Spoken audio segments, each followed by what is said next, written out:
அனைவருக்கும் வணக்கம். பொதுவாக நான் பிறந்த நாளை பெரிய அளவில் ஆடம்பரமாக ஆர்ப்பாட்ட விழாவாக கொண்டாடுறதில்லை.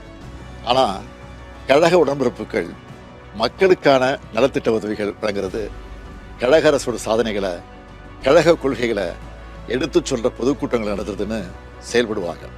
இந்த முறை என்னுடைய பிறந்தநாள் வேண்டுகோளாக என் உயிரோடு கலந்திருக்கும் தலைவர் கலைஞரின் அன்பு உடன்பிறப்புகளுக்கு ஒரு கோரிக்கையை முன்வைக்கிறேன்.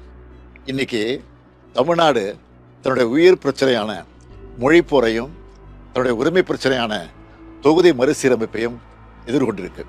இதனுடைய உண்மையான நோக்கத்தை நீங்கள் மக்களிடம் கொண்டு சேர்க்க கேட்டுக்கிறேன். தொகுதி மறுசீரமைப்பு என்பது நம்ம மாநிலத்தோட சுயமரியாதை, சமூக நீதி, நம்ம சமூக நல திட்டங்களை பெரிதும் பாதிக்கும்.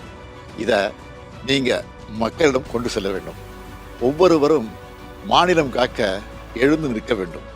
இந்தியாவுக்கே வழிகாட்டியா நாம போராட்டத்தை தொடங்கணும். இப்போ கர்நாடகா, பஞ்சாப், தெலுங்கானா போன்ற மாநிலங்களிலிருந்து நமக்கான ஆதரவு குரல் வந்திருக்கு.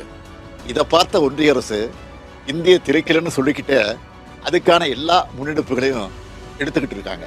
மும்மொழி கொள்கையை ஏற்றுக்காததால நமக்கான பணமும் இன்னமும் தரலை. அதேபோல் தமிழ்நாட்டுக்கான தொகுதிகளை குறைக்க மாட்டோம்னு மட்டும்தான் சொல்கிறாங்களே தவிர மற்ற மாநிலங்களோட எண்ணிக்கையை அதிகரிக்க மாட்டோம்னு சொல்ல மாட்டுறாங்க.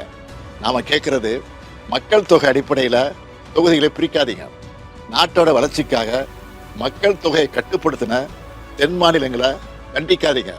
அப்படி நடந்தால் அதை தமிழ்நாடும் திமுகவும் ஒருபோதும் ஏற்றுக்க மாட்டோம். நாம் ஒரு உறுதி எடுத்துக்கணும்.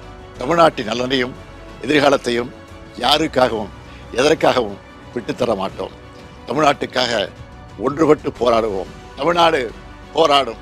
தமிழ்நாடு வெல்லும். நன்றி, வணக்கம்.